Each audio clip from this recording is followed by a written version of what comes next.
मैं रोशन सा स्वागत करता हूं आप सभी का रोशन सा स्टडी पॉइंट पे। और आज की इस वीडियो में हम देखने वाले हैं 12th क्लास हिस्ट्री का चैप्टर नंबर 2 जिसका नाम है राजा, किसान और नगर। इस चैप्टर के हम मोस्ट इम्पोर्टेंट बॉक्स देखने वाले हैं। जितने भी अलग अलग रंगे जो बॉक्स दे रखे हैं हमारे बुक में, जिसमें संपेक्ष अर्थ, अतिरिक्त जानकारी, विस्तृत परिभाषा और स्रोत आधारित जो बैगनी रंग के बॉक्स जो दे रखे हैं उन सभी बॉक्स को हम करने वाले हैं। तो दोस्तों, अगर हम इस चैप्टर के वीडियोस की बात करें तो आप लोगों को मैंने ये चैप्टर जो है वो कुल मिला के 5 पार्ट में समझाया है। ठीक है, एनिमेशन के थ्रू सभी वीडियो आपको प्रोवाइड कराई है। और इसके अलावा MCQ क्वेश्चन के ऊपर वीडियो बना रखा हूँ, 2 पार्ट्स में आपको इस चैप्टर का MCQ मिल जाएगा। और इसके अलावा अगर हम लॉन्ग क्वेश्चन की बात करें तो लॉन्ग क्वेश्चन की जो इंपॉर्टेंट क्वेश्चन की वीडियो है वो भी अपलोड कर चुका हूँ।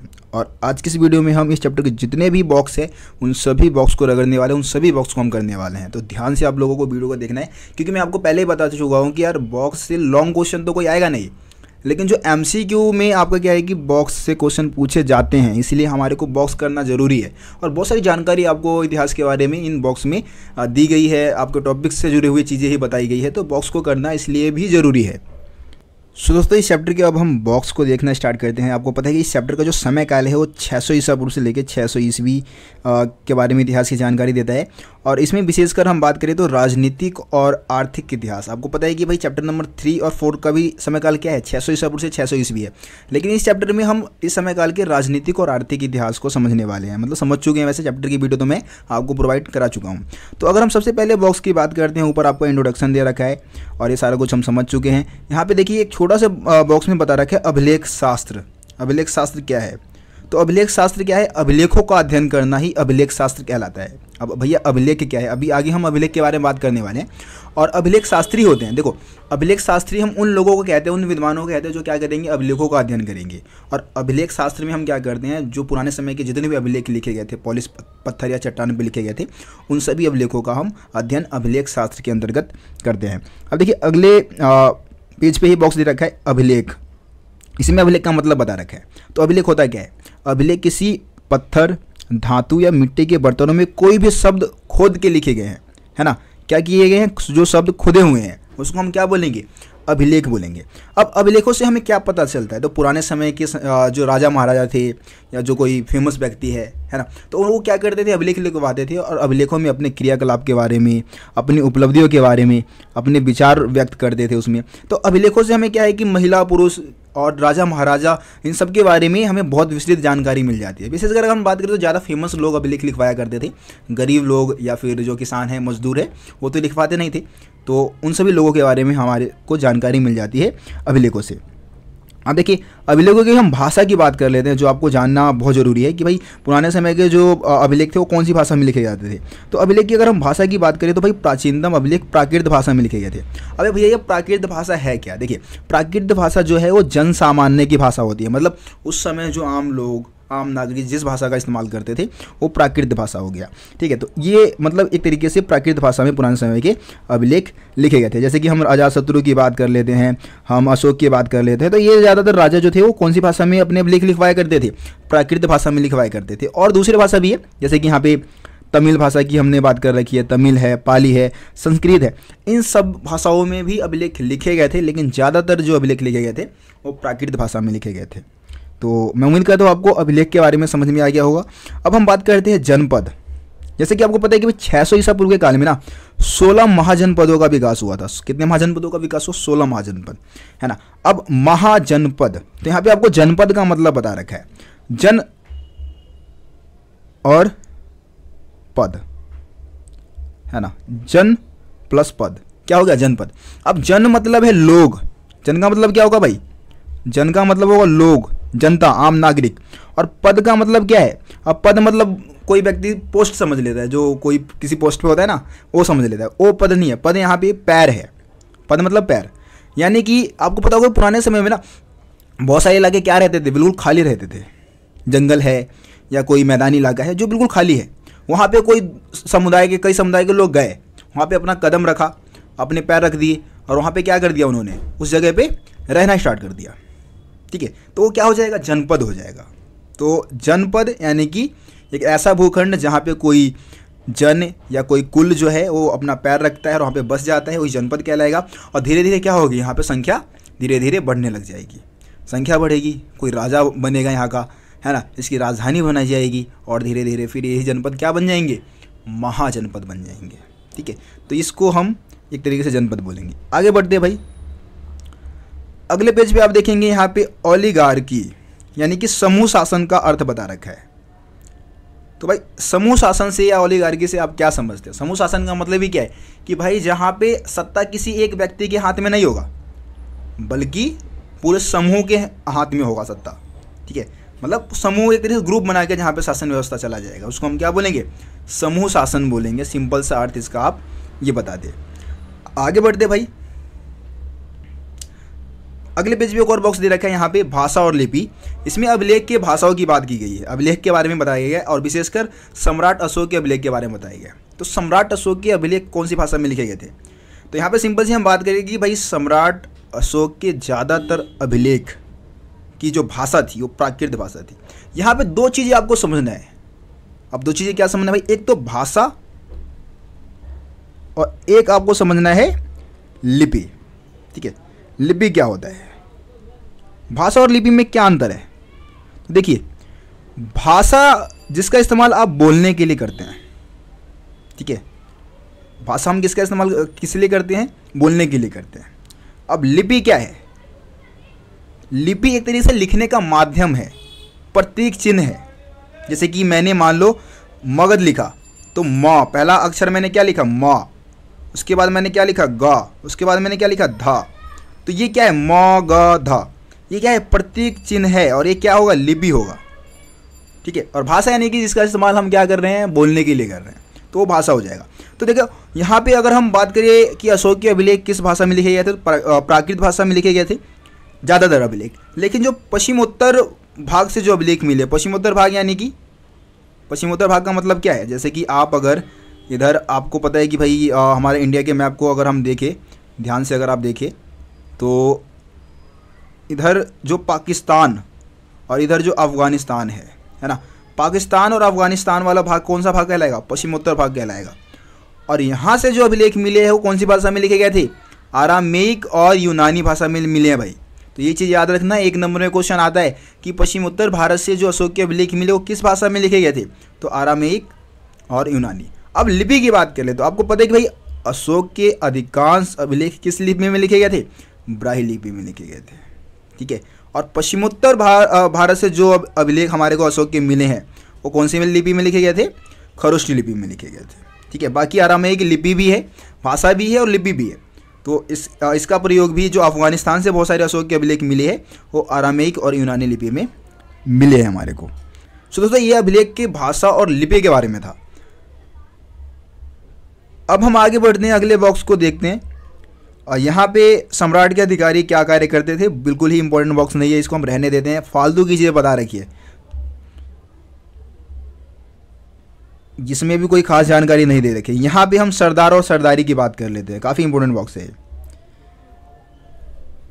ठीक है, अगर हम सरदार और सरदारी की बात करें, सबसे पहले आपको सरदार का मतलब मैं बता देता हूँ। सरदार एक शक्तिशाली व्यक्ति होता है, यहाँ पे लिखा भी है, सरदार एक क्या है, एक शक्तिशाली व्यक्ति है और इसका पद जो होता है वंशानुगत होता है। मतलब कि कोई व्यक्ति है वो किसी इलाके का सरदार है तो जाहिर सी बात है कि जो उसका पुत्र होगा ना वो वहाँ का अगला सरदार बनेगा। तो यानी कि सरदार का जो पद होता था वो वंशानुगत होता था।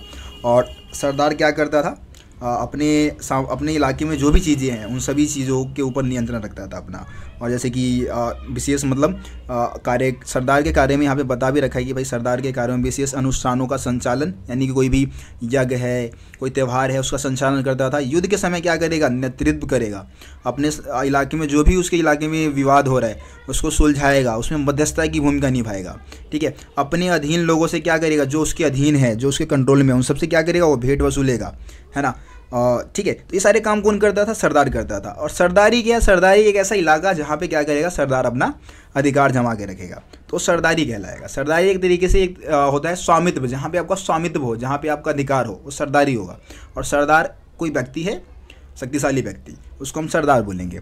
इस बॉक्स में वैसे कोई खास जानकारी, जो इधर आपका ये जो बॉक्स दे रखा है इसमें कोई खास जानकारी नहीं दे रखी है।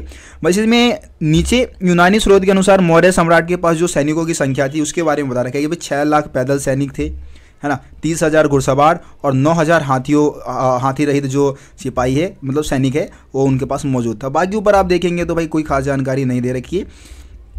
आगे बढ़ते हैं हम।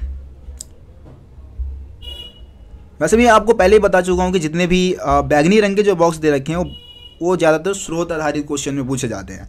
तो स्रोत आधारित क्वेश्चन का आंसर आपको ज़्यादातर उसी स्रोत में जो दे रखा है पैराग्राफ, उसी पैराग्राफ में आपको आंसर मिल जाएगा। तो उसको हमें करने की भी ज़रूरत नहीं है वैसे, लेकिन मैं जहाँ भी देखूंगा इंपॉर्टेंट बैगनी रंग का बॉक्स है उसको भी मैं कराता चलूँगा। इसमें समुद्रगुप्त की उपलब्धियों का वर्णन किया गया है। आपको पता है कि प्रयाग प्रशस्ति में समुद्रगुप्त के बारे में बताया गया था, तो उसके बारे में, उससे मतलब लिए हुई बातों को समुद्रगुप्त के बारे में इसमें जानकारी दी गई है। तो इसको भी करने की कोई खास ज़रूरत नहीं है।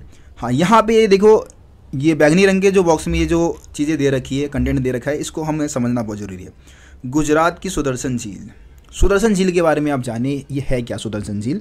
तो मैं बता देना चाहूँगा, गिरनार गुजरात में एक जगह है, वहाँ से मतलब हमारे को अभिलेख मिले हैं लगभग यहाँ पे 2वीं शताब्दी ईस्वी की बात की गई। संस्कृत में कुछ पत्थर पे अभिलेख लिखे हुए मिले हैं, जिससे हमें रुद्रादमन के बारे में, रुद्रादमन जो है वो शक वंश का शासक था। कौन से वंश का शासक था? शक।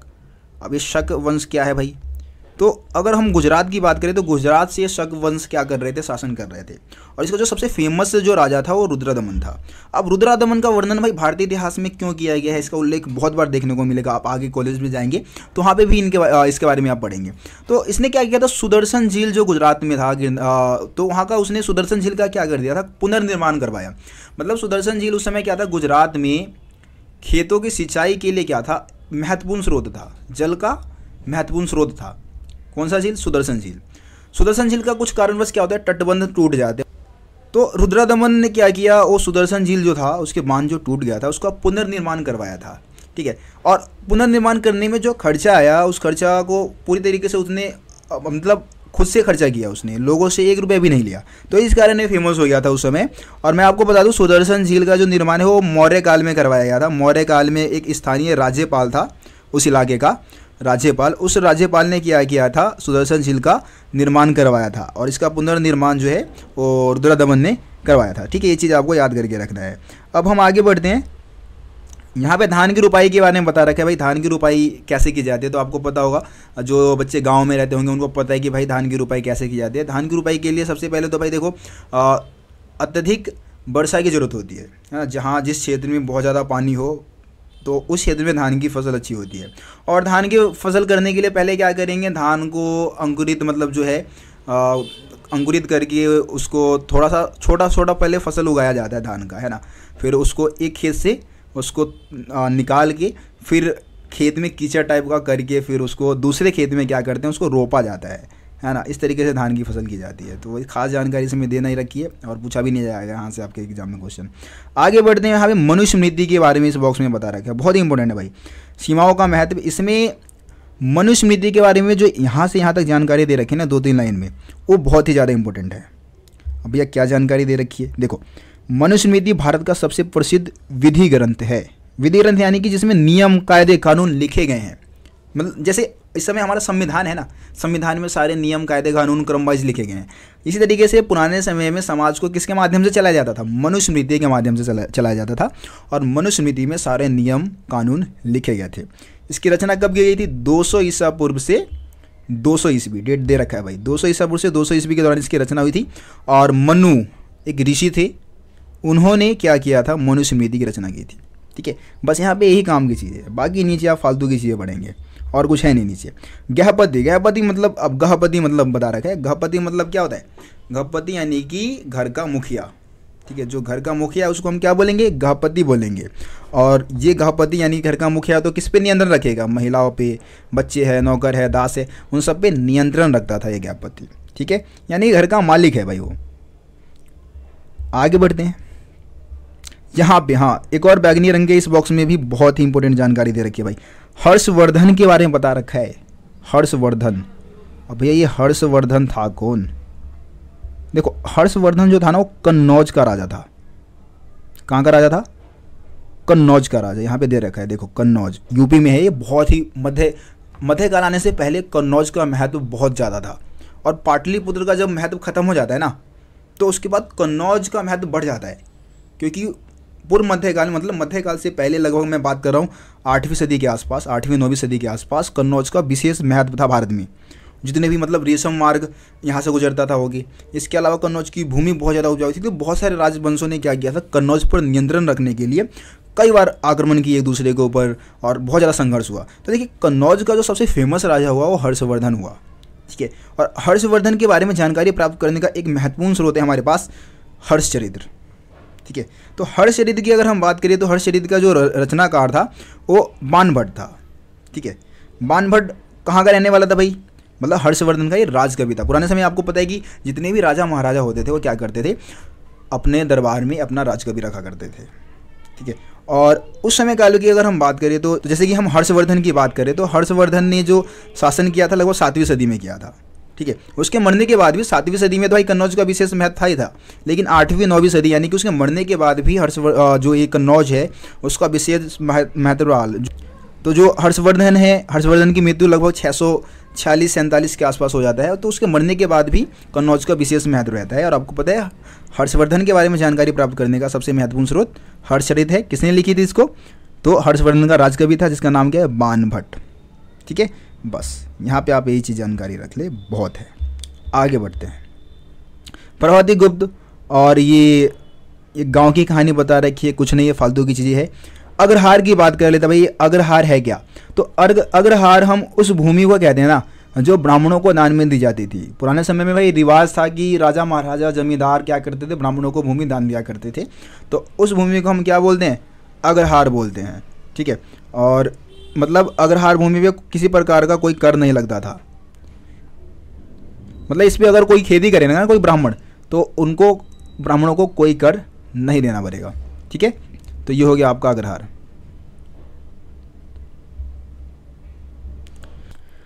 दोस्तों हम यहाँ पे पाटलिपुत्र की बात कर लेते हैं। देखिए आपको पता है कि पाटलिपुत्र प्राचीन काल में भारत का एक महत्वपूर्ण नगर था और सबसे ज़्यादा फेमस नगर था। अगर हम बात करें चंद्रगुप्त मौर्य की, तो मौर्य वंश की राजधानी थी। मौर्य वंश से पहले जैसे कि यहाँ पे बहुत सारे राजवंश हुए, उन्होंने भी ये पाटलिपुत्र को ही अपनी राजधानी बनाई थी और इसका महत्व बहुत ज़्यादा था। मगध है ना, मगध साम्राज्य की बहुत लंबे समय तक राजधानी रही थी। उसके बाद गुप्त साम्राज्य जब आया तो उसने भी पाटलिपुत्र को अपनी राजधानी बनाई थी।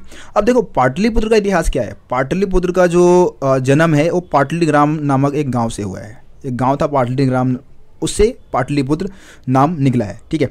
अब ये 5वीं शताब्दी से की हम बात करें तो मगध शासकों ने क्या किया था, मगध के जो राजा थे वो जो राजगाह है, राजगाह से राजधानी को हटा के कहाँ शिफ्ट कर दिया था, पाटलिपुत्र में कर दिया था। और 4वीं शताब्दी की अगर हम बात करें तो 4वीं शताब्दी में मौर्य साम्राज्य की ये राजधानी भी थी। तो मौर्य साम्राज्य की भी प्रमुख राजधानी थी और एशिया के सबसे बड़े नगरों में से एक था। ये बहुत विशाल का नगर था ये, ठीक है। यहाँ पे एक चीनी तीर्थयात्री का नाम बता रखा है जिसका नाम क्या है, स्वेन त्सांग, ठीक है। स्वेन त्सांग ने क्या किया था, 7वीं सदी में भारत में यात्रा की थी। और ऐसा कहते हैं कि 7वीं सदी, मैंने बोला ना कि 7वीं सदी में क्या हुआ, 7वीं 8वीं 9वीं सदी के आसपास क्या होता है, कन्नौज का महत्व बढ़ जाता है ना। कन्नौज एक बहुत ही फेमस नगर बन गया था और इस कारण पाटलिपुत्र के आसपास जो राजनीति जो केंद्र था ना वो पाटलिपुत्र से कहाँ शिफ्ट हो गया, कन्नौज में। तो पाटलिपुत्र का महत्व 7वीं सदी आते आते तक क्या हो गया था, खत्म हो गया था। और जब हिंस त्सांग जब भारत में आया था यात्रा करने, श्वेत त्सांग नाम है, तो उसने देखा कि ये जो नगर है वो खंडर के रूप में क्या है, बदल चुका है, खंडर के रूप में तब्दील हो चुका है और अपना पूरा गौरव खो चुका है, ठीक है। आगे बढ़ते हैं। यहाँ पे दानात्मक अभिलेख के बारे में बता रखा है। ये दानात्मक अभिलेख होता क्या है, तो दानात्मक अभिलेख हम उन अभिलेखों को बोलेंगे जिसमें दान के बारे में बताया गया है, जिनसे हमें दान के बारे में जानकारी मिल जाती है ना। पुराने समय में राजा महाराजा और जो जमींदार लोग थे वो ब्राह्मणों को दान देते थे या किसी गरीब लोग को दान दे रहे, तो उन सब का वर्णन हमें दानात्मक अभिलेख में मिल जाता है।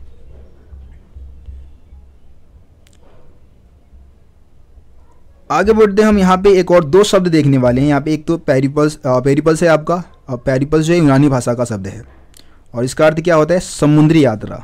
जो समुद्री यात्रा करते हैं उसको यूनानी भाषा में क्या बोलते हैं, पेरिपल्स बोलते हैं। और एक है एरिथ्रियन।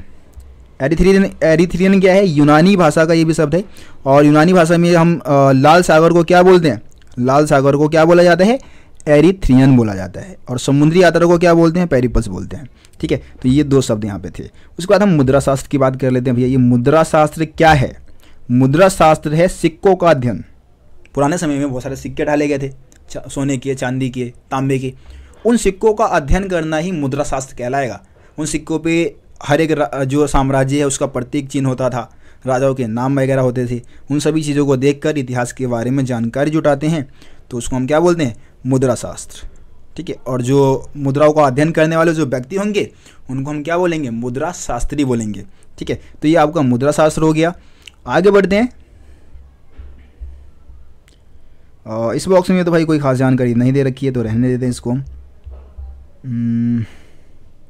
हाँ, यहाँ पे कलिंग युद्ध के बारे में बता रखा है थोड़ा सा।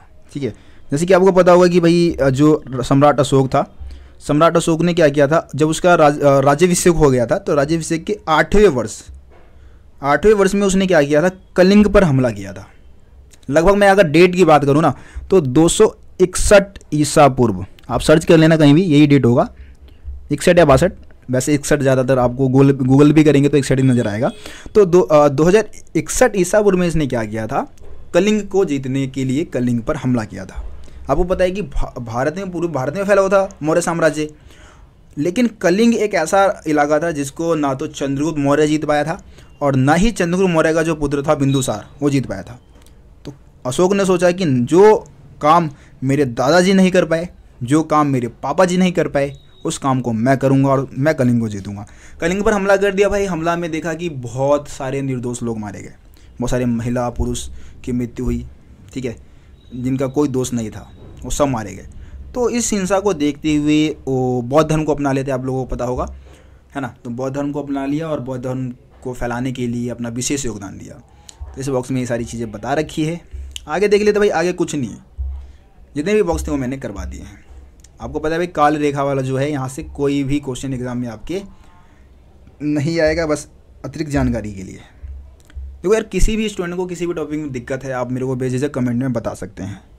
बाकी यार वीडियो को शेयर भी कर दे आप लोगों के लिए इतना मेहनत कर रहा हूँ यार, और आप लोग वीडियो को शेयर करेंगे तो थोड़ा हौसला मिलता है यार। व्यूज़ आएंगे, जाहिर सी बात है, लाइक्स मिलेंगे तो ज़्यादा फिर मोटिवेट होऊंगा मैं वीडियो बनाने के लिए। तो वीडियो को ज़्यादा से ज़्यादा शेयर करना है। चैनल को सब्सक्राइब नहीं किया तो सब्सक्राइब जरूर कर ले। बाकी मिलते हैं आप लोगों से अगली वीडियो में, तब तक के लिए जय हिंद, जय भारत।